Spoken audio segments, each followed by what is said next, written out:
us. Yes, thank you very much indeed, Andrew. It's Destination Newry. I'm Rowan Hand. This is the morning show, and this is Aisling Rennick from Newry and Mourne District Council. Falls and accident prevention. That's your concern at the moment. You're the chair of that group. I am indeed. It's Newry and Mourne Home Accident Prevention Group, and we're a partnership between the statutory and the voluntary sector. Which is the way things are going nowadays, big time. Absolutely. So? And very gladly so. I think it's something that we have done in this area quite well for a long time. So our main remit is to look at well, as it says on the tin, to prevent accidents in the home. Now, we have what I'm here, I suppose, to talk to you about, Rowan, is we have an event coming up on Wednesday morning in Bellini's, which is about falls prevention. An awful lot of people could have falls as a consequence of what they consume in Bellini. There is that, however.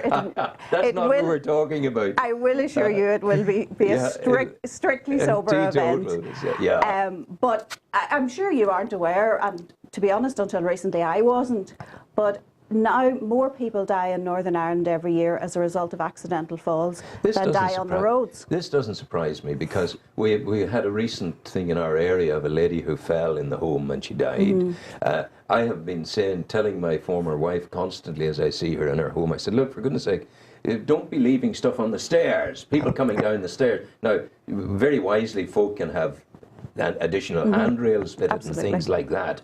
But I find as I grow older, the strength in my legs isn't what it used to be, and I could lose the run of myself coming down that stairway that you've come down this morning. It's very steep, that stairwell. So what kind of things are there things like that are occupying your concerns? Well, absolutely, but also other things and things we don't maybe think about so much. Our event is aimed at the over 65s primarily. I can be there. I'm part of that team.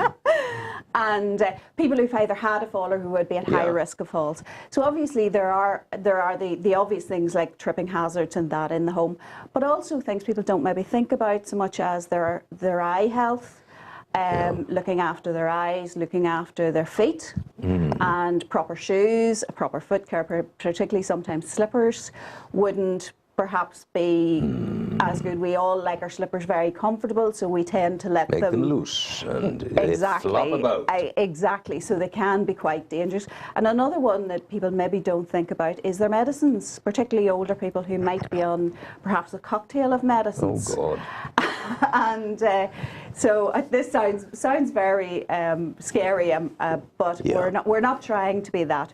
We're trying to say to people, look, if you look after things, if you keep on top of things, then you reduce your risk of falls. I think a simple thing, and they talk about it on the roads, the less the speed, the less the harm done. Absolutely. Slow down, even coming downstairs, you know. Absolutely. Think the thing through, and I have my own strategy for this. Take a bit more care, recognise that I'm not as fit and strong as I used to be, so slow down, take it easy. This is it. I think trying to just think things through. We in the council have participate in what's called Southern Safer Homes, where we employ a home safety officer, Catherine Lynch, who will go out and visit people's homes, again, people over 60 or families with children under 5, and she will have a look around your home and advise on maybe things that might be hazards, not necessarily just falls, but other hazards as well, and some safety equipment that you maybe can. Talk to me about other hazards. We've well defined the business of falling and the propensity to trip over our aging limbs. Indeed. But what other kind of things? One of the things that we actually have, we're concerned about it this year and over the last couple of years, due to information, one of our partners on HAP is the fire service. And one of the things we have noticed recently, and I'm sure you've noticed this yourself, Rowan, the number of people who are now opening up open fires that perhaps didn't have them in the past. There's been a big increase in chimney fires, call-outs for chimney fires for the fire service, and also call-outs for carbon monoxide scares with open fires.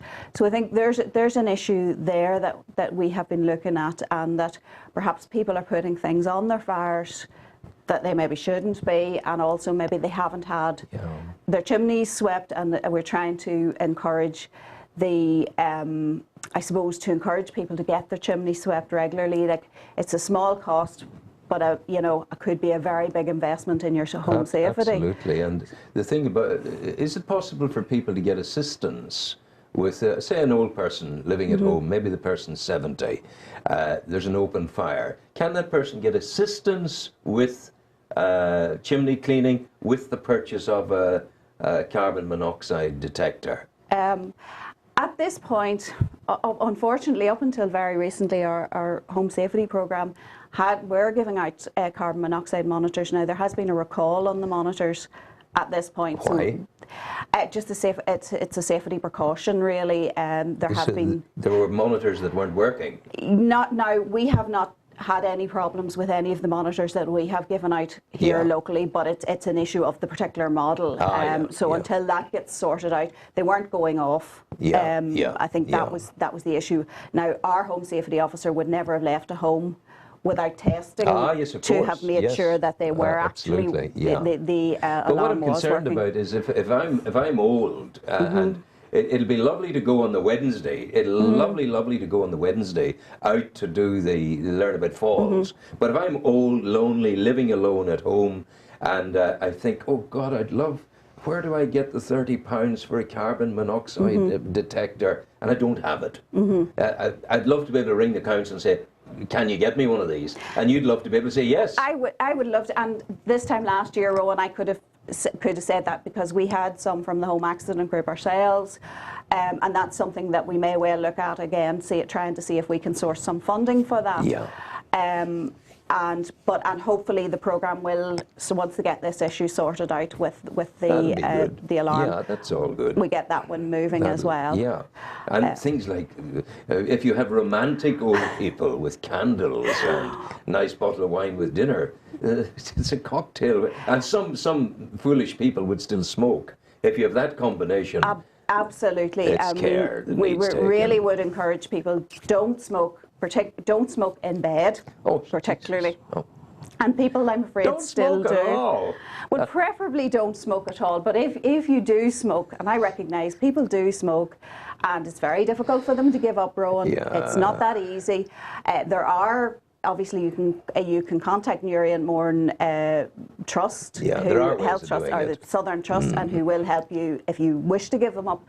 But if you do smoke, please just be so careful to put your cigarettes out properly at night, to make sure they're completely out, that there is nothing, and that please do not smoke in bed. No. It's so dangerous. And blow your candles out. Absolutely blow your candles out. One of the things also that can be a problem is I remember actually the candles. Yes, I remember leaving it.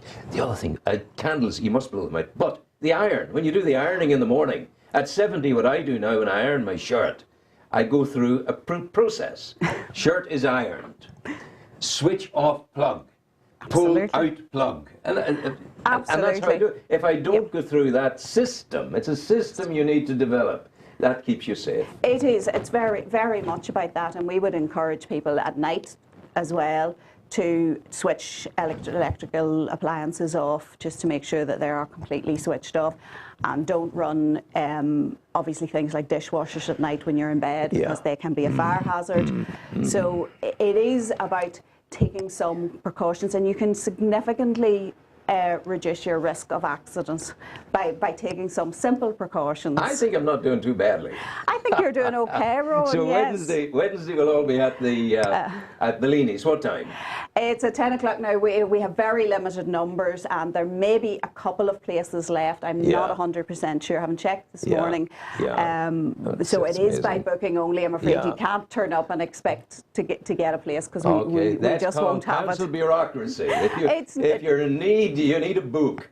Unfortunately, it's because we as Newry and Mourne Home Accident Prevention are a charity, and we have sourced some funding for this, thankfully, from the Public Health Agency, who've been very kindly giving us some money. You're governed by this as well. Everyone's governed by these things. It's simply limited funding.